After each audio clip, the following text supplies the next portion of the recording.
Hello, this is the Classroom Observation Report How To. I'm going to go ahead and share my screen and we're going to pull this up so that you can see what we're talking about.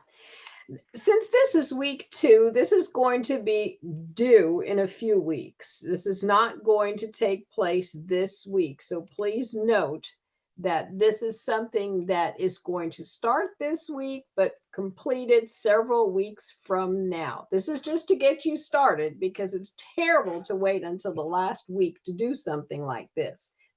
Okay. The purpose of the assignment is to identify behaviors and aspects of classroom management in early childhood classroom. You know, we learn so much when we watch other teachers teach. Sometimes we learn things that we definitely want to use when we have our own classroom. On the other hand, sometimes we learn things that we decide that we can live without. That's okay too. All kinds of learning is important. You're going to spend approximately 2 to 3 hours observing in an early childhood classroom. It can be anywhere from pre-K through 3-year-olds, 2-year-olds, 4-year-olds, all the way up to through third grade. And then you're going to write a report about your observations and findings. And you're going to include the following items, and I'm going to go through each of them.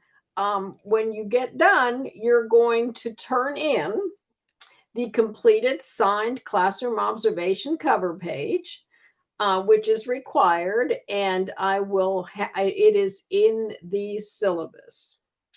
You're going to have the teacher sign that cover page. You're going to fill out the school and the classroom and your name and the ages of the children, 3-year-olds, 4-year-olds, first, second, third grade, whatever. Okay, it's going to be typed, 1-inch margins, double spaced, please.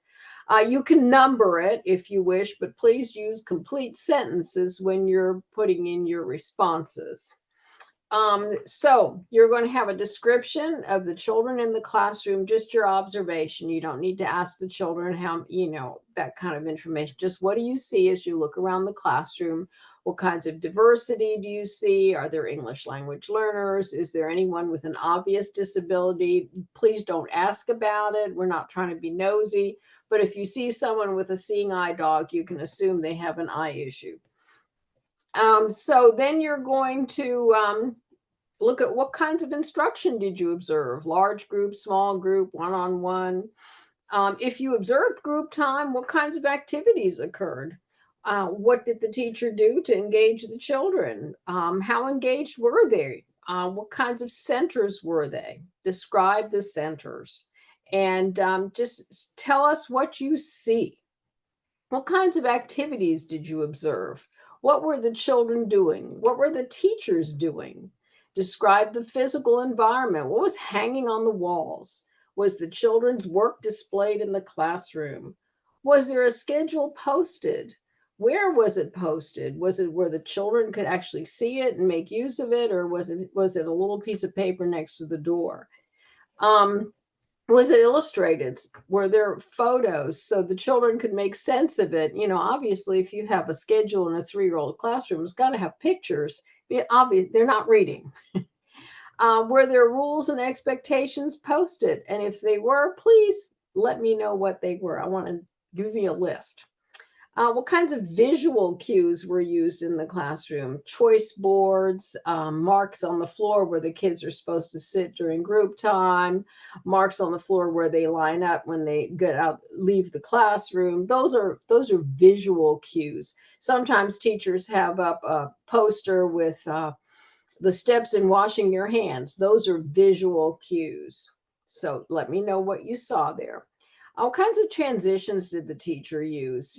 How did she line them up to go places? And how did she march them down the hall? Those kinds of things. How did she transition from whole group to small group or from small group to centers? Interesting to know how the children respond to the transitions. What worked? What didn't work? What kinds of challenging behavior did you observe? How did the teacher respond to it? What was your overall impression of the classroom? Were the children actively engaged? Were the teachers actively engaged? Did the children seem to know what the routine was and what they were supposed to do? Did the children receive some positive support and feedback from the adults, or was it generally negative? And were most of the teacher responsive? Stop doing that, do this instead, that kind of thing.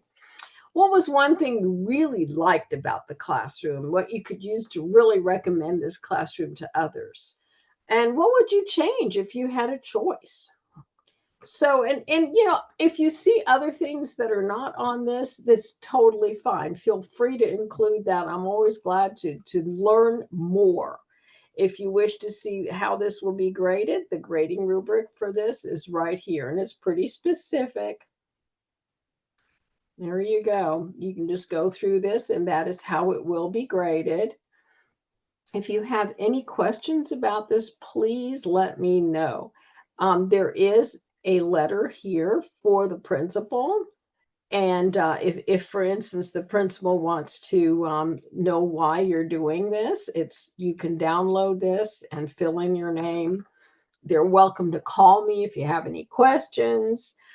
Generally, people are pretty understanding. Again, if you have problems finding a location to do this, please let me know and we'll make arrangements and help you make arrangements. You can do this during your pre-1 or pre-2 placement. If you already work in a child care facility, you can do it there, but not in your own classroom. If you have any questions, please let me know. I'll be happy to set up a Zoom. Bye-bye.